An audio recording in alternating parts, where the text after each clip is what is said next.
Every year across the United States, the Hmong community comes together to celebrate Hmong New Year. Everyone dresses in their finest traditional clothing, takes part in ball tossing, dancing, and celebrations. But take a closer look and you'll notice something: coins, dangling from sashes, sewn onto hats, jackets, and dresses. But these just aren't any coins. They bear the words République Française and Indochina Français, French Republic, French Indochina.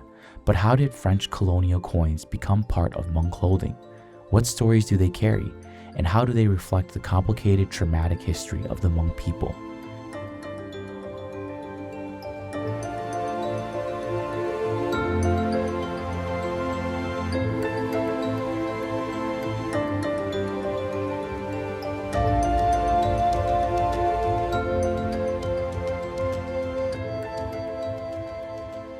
To understand the origins of these coins, we have to go back in time, all the way back to when France first began colonizing Southeast Asia, then known as Indochina. In the 1850s, the French colonized Vietnam and Cambodia, but their ambitions didn't stop there. They pushed westward toward the mountainous kingdom of Laos. By the 1890s, Laos had officially become part of the French Empire, and for the Hmong who lived in the highlands, everything changed. With the arrival of the French came a strict system of taxation. Every household was required to pay taxes to the colonial government. For many Hmong, who were mountainous farmers living off the land, the French demanded something else: opium. And so they came and say, hey, you live in a territory that we occupy. We need collect taxes. You have to pay taxes. And the Hmong basically said, how in the world, how can we pay you? We're farmers, we live in the mountains. We have no money to pay you. And so it was during that time that also, right after the Opium War between China and Great Britain that was happening in Hong Kong, that the French basically said, there's a market for us. Why don't you grow opium for us? And we'll buy the opium from you. And so the Hmong was introduced to opium at that time and start growing opium for the French. The Hmong were required to deliver a quota of dried opium to the French as a form of taxation. Failure to do so meant severe punishment. The tax system was designed to benefit the French. The taxed opium was resold to China and French-occupied Saigon at huge profits. It was a colonial machine powered by forced labor. For the Hmong, it was a system of control. Families that couldn't produce enough opium faced devastating consequences. Those unable to pay were forced to give up what little they had. Their livestock, their land, even their children were taken as indentured servants to repay the debt. The French occupation of French Indochina at that time was very brutal. It was very brutal. It enslaved our people, basically. If you challenged the French authority, they chop your head off, right? Meanwhile, the French grew rich, their colonial coffers lined with opium profits extracted from the pain of the Hmong people. The French started to cheat on the Hmong people and to say, you know what, 100 pounds of opium is only worth $1. Let's say, for example, it was worth $1 at that time, let's say, hypothetically, but the French would come in and say, well, it's only worth 25 cents. And so they devalue the opium. So the Hmong people say, well, how can you possibly do this? We know it's worth more than that.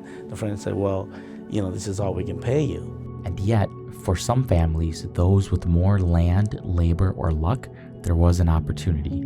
The French rewarded high-producing farmers with silver coins, payment for their cooperation. This marked the beginning of French silver circulating into the mountainous Hmong, a currency of oppression that would soon become a symbol of identity. And so that's how you start to see the usage of coins, because before that, there was no usage of coins. And people deal in silver bars, right? The vicious cycle of taxation would come to an end after half a century, and with its end came another, a cycle of war. With communism sweeping across Indochina, the French were forced out after the Second French Indochina War, and with them went the economy that supported the opium trade. With the French gone, the Hmong were left with silver on hand. And then in 1954, when the French was defeated, Hmong had all these French coins. What do you do with them? And so they started to melt them into silver bars, some of them. And so the Hmong started to use that, and then they started to fashion that into, again, put it on their clothing. As time passed, French silver became more than currency. It became an identity. Left with silver from the French, wealthy Hmong families began stitching them directly onto their clothing, becoming a quiet display of wealth and power. The more coins a person wore, the wealthier their family was. Although there's no exact date for when this started or who started this practice, the earliest known photos of Hmong clothes with silver coins date back to the late 1940s. And if you look at pictures before that, there's none. You know, some of the old archival pictures, you won't see people adorning themselves with French coins at all.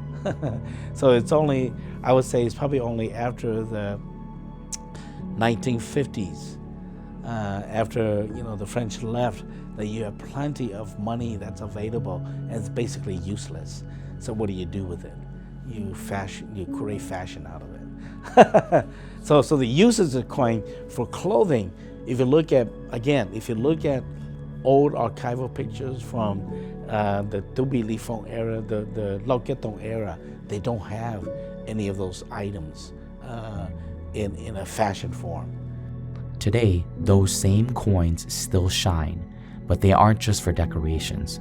They're a piece of a story of colonization and survival, a story of resilience and identity. Okay, the French coin represents our history. If you knew it and say, okay, it's represent our history, and it represent a terrible past, and you say, I don't want anything to do with it, then it's great, right?